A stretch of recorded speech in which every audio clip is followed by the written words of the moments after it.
I'm sure most, if not all of you, have heard of a certain YouTuber by the name of MrBeast, who has taken the world of YouTube by storm.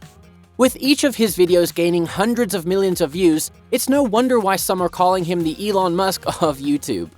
From giving random people on the street thousands of dollars, to recreating and hosting an actual real-life Squid Game, and hosting challenges with prizes in the millions of dollars. He is truly a beast when it comes to YouTube. And recently, he once again proved why he goes by MrBeast, by hosting the world's largest challenge in Minecraft.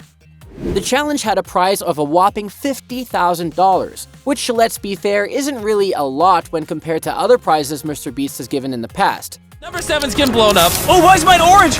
No! But then, it's important to note that the challenge did take place over Minecraft and didn't involve any physical activity. Literally, all one had to do was sit on a chair and click buttons, so all things considered, a pretty hefty prize money. But what's amazing is that this challenge had a whopping 2,000 participants, making it the largest challenge MrBeast has had so far. Come down to the wire. Oh no! Oh no! The nature of the Minecraft challenge itself was similar in many ways to the Squid Games, with there being 6 deadly Minecraft games that players had to survive to win the grand prize. And as you might have guessed by now, each challenge was designed to progressively eliminate players until a single player emerged as the winner. Oh, whoever this is done for. The first deadly game involved players having to overcome an obstacle course which included climbing, jumping, and dodging moving blocks. All the while, lava rises and chases the players until the finishing line. The players had to not only be quick, but also careful, as falling into the lava or not being fast enough to avoid the lava would entail elimination without a respawn. The challenge was made all the more difficult due to the huge amount of people simultaneously trying to finish the obstacle course, not to mention that players had to jump at times from block to block at specific angles to proceed. The first player to be eliminated in this challenge was Nolan. By the end of the first challenge, only 699 of the initial 2,000 players survived and proceeded to the next round. The second deadly game consisted of 8 tiles, and the remaining 699 players had a small amount of time to choose which of the tiles to stand on. Failure to do so meant automatic elimination.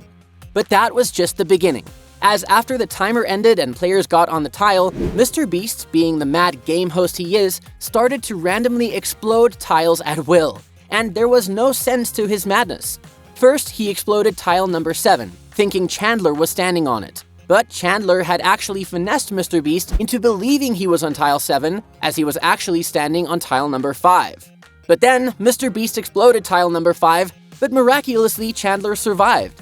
However, as impossible of an obstacle this might seem, there were ways one could work around this.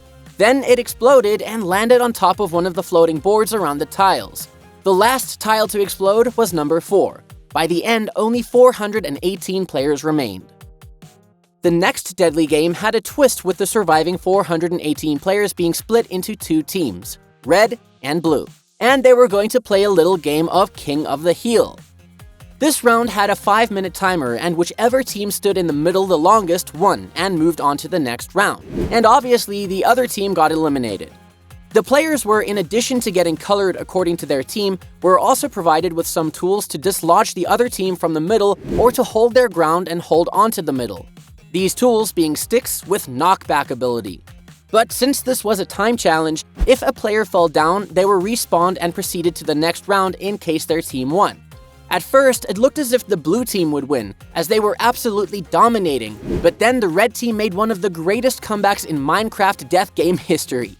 With only a few seconds to go, the red team was just able to hold on to the middle long enough to win over the blue team. And just like that, half the server had died and the remaining 209 players proceeded to the 4th round.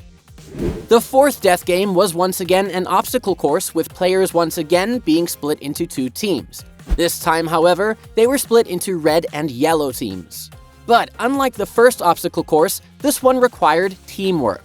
For a team to win, just one of their players had to touch the finish line.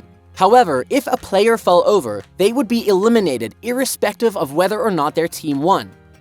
To start off, the respective teams had to collect sand and use that sand to pillar up and get through a number of holes. Many players from both sides sadly fell over in pursuit of getting through the holes. When they managed to get through the holes, they were then met with a maze that they had to mine through the sand to get to the final part. The red team was the first to overcome the maze. Now, the players had to tear down a final giant wall of sand to find the final hole to get through, with the red team being the winners. Only 100 players survived this round. The remaining 100 players were thrown inside of a box with the boys being given weapons to take down whichever player they pleased until only 10 survived. Not much to talk about here except for it was a total massacre, with Mango being the first to be taken out. The surviving 10 would then proceed to the final round, where they were placed onto a shrinking arena where they had to not only worry about the borders of the arena getting smaller and smaller with each passing second, but also had to defend themselves against the other players and make sure they fell over. Some of the players decided to team up to better their chances of winning.